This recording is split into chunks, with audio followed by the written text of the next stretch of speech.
Assalamualaikum warahmatullahi wabarakatuh. Bismillahirrahmanirrahim.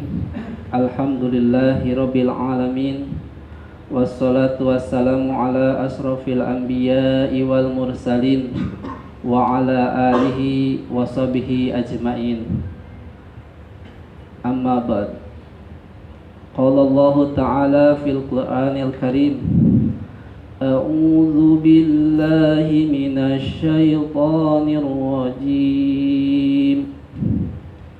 Ayyaman ma'dudat.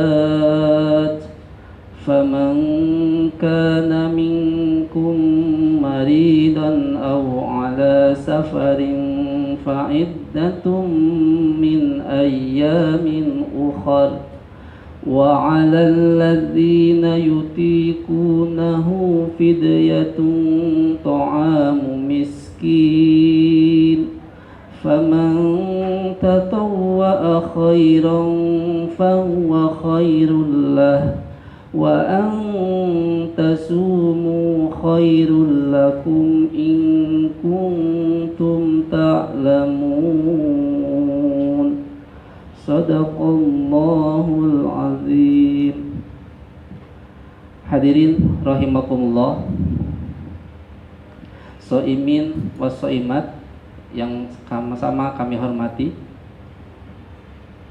Segala puji bagi Allah, Rabb semesta alam, yang telah memberikan kenikmatan kepada kita. Kalau kita mau mencoba menghitung nikmat Allah, dari mulai kita bangun tidur sampai kita tidur lagi, maka kita tidak akan mampu menghitungnya. Wa in ta'uddu nikmatallahi la tusuha. Salawat serta salam semoga dilimpah curahkan kepada junjungan alam, Nabi besar Nabi Muhammad sallallahu alaihi wasallam, kepada para keluarganya, para sahabatnya, para tabi'in, para tabi'in dan mudah-mudahan sampai kepada kita selaku umatnya. Amin ya rabbal alamin.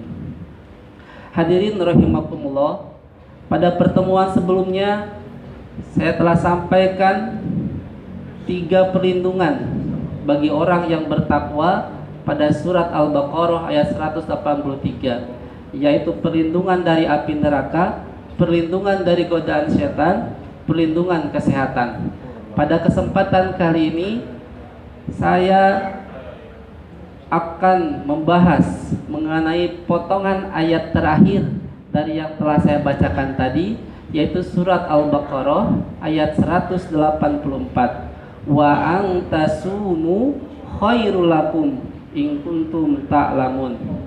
Dan puasamu itu lebih baik bagimu jika kamu mengetahui. Jadi Bapak Ibu, puasa ini sudah lama kita lakukan. Kita kenal dari mulai kecil, 1-2 tahun mungkin itu dikenal dengan puasa ayakan. Kata orang Perancis katanya, puasa apa aja dimakan. Setelah itu usia 3-4 mungkin kita kenal dengan puasa beduk. Ini usia 3-4 itu usia PAUD ya. Dia udah mulai mengenal pengen puasa, tapi kemampuannya belum kuat. Biasanya orang tua mengajarkannya dari mulai sahur sampai zuhur. Buka puasa, kemudian puasa lagi sampai asar. Buka puasa, kemudian puasa lagi sampai maghrib. Kemudian naik ke tingkat TK 5-6. Biasanya sudah mulai panjang puasanya, dari mulai sahur sampai asar. Kemudian buka, kemudian sambung lagi sampai maghrib. Belum bisa full. Saat SD usia 7 sudah mulai berani dari sahur sampai maghrib, dan alhamdulillah kita pun melakukannya demikian sampai seperti ini. Artinya kita sudah berpuluh tahun melaksanakan puasa. Maka puasa yang baik seperti apa yang harus kita lakukan? Tiada lain adalah kita harus menjadikan puasa ini tonggak perubahan terhadap diri kita menjadi lebih baik. Caranya kita evaluasi puasa yang telah kita lakukan bertahun-tahun itu ditambah dengan puasa yang telah kita lakukan sampai dengan hari ke-22 ini.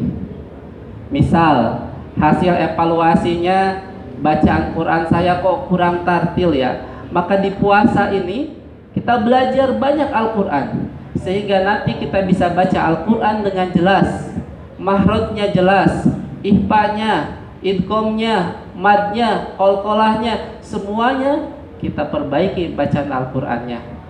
Misal kita evaluasi lagi, hatam saya kok nggak pernah hatam setiap Ramadan, maka di tahun ini kita jadikan tonggak perubahan, kita bisa hatam 1 Al-Quran, kita bisa hatam 2 kali, kita bisa hatam 3 kali, dan seterusnya. Misal kita evaluasi lagi, sedekah saya setiap tahun sedikit aja, yang sering keluar kalau ada kotak amal lewat, paling yang dikeluarin gambarnya Muhammad Husni Tamril, berapa itu? 2000. Kalau sekarang kalau ingin melakukan perubahan, kita coba kalau ada kotak amal lewat, kita keluarin gambarnya Bung Karno dan Bung Hatta, insya Allah. Misal kita evaluasi lagi, dari tahun ke tahun kita jarang taraweh, padahal taraweh itu adanya hanya di bulan Ramadan. Maka di tahun ini kita akan maksimalkan setiap malam setelah buka puasa, sholat isya, kita akan ikut taraweh. Siapapun imamnya, jangan sampai kita milih-milih. Misalkan, wah ini sholatnya imam siapa nih, ustadznya panjang nggak bacaannya. Kalau misalkan panjang, kita pindah cari ke masjid lain. Akhirnya nggak jadi karena semua masjid panjang semua. Akhirnya sholat di rumah pun nggak jadi. Justru di saat tarawih inilah kita akan banyak mendengarkan bacaan-bacaan Al-Quran dari para qori, para hafiz. Mudah-mudahan dengan sholat tarawih ada masjid yang melaksanakan tarawih 1 malam yang 1 juz. Jadi selain kita membaca Al-Quran, kita menjadi makmum sholat tarawih, kita pun hafal atau hatam Al-Quran 1 kali. Kemudian evaluasi lagi masalah itikaf. Hari ini adalah 10 hari terakhir, di mana adalah puncak-puncaknya ibadah puasa kita. Justru harusnya kita semakin semangat, karena di 10 hari terakhir adalah ada malam yang namanya malam Lailatul Qadar, malam yang kemuliaannya lebih dari 1000 bulan.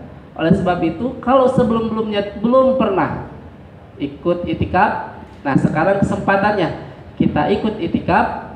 Mudah-mudahan kita dapat malam Lailatul Qadar.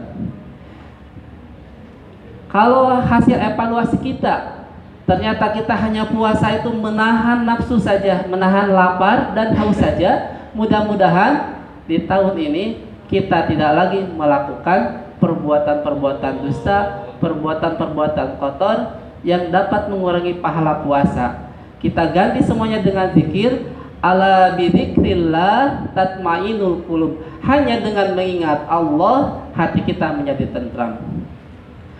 Semua kita evaluasi diri kita, sehingga Ramadan ini kita akan kenang. Pada tahun 1442 Hijriah, saya sudah hatam banyak sekali, sedekah saya banyak sekali, kemudian tarawih saya ikut full, kemudian itikaf saya bisa full karena dilarang mudik, dan sebagainya. Sehingga menjadi kenangan bagi kita, dan ini akan menjadi kenikmatan, dan mudah-mudahan kita mendapatkan keberkahan dari Allah Subhanahu wa taala. Pada intinya keberkahan itu semakin banyak kebaikan, dan mudah-mudahan kita terhindar dari sabda Nabi, rubba shaimin hadduhu min siyamihil ju wal atos. Berapa banyak orang yang berpuasa tetapi dia hanya menahan lapar dan haus saja, tidak mendapatkan pahala dari Allah Subhanahu wa taala. Naudzubillah summa naudzubillah. Demikianlah ceramah yang dapat saya sampaikan. Mudah-mudahan ada guna dan manfaatnya. Marilah kita tutup kajian ini dengan doa kafaratul majelis. Subhanakallahumma wa bihamdika asyhadu an la ilaha illa anta astaghfiruka wa atubu ilaik. Billahi taufiq wal hidayah. Wassalamualaikum warahmatullahi wabarakatuh.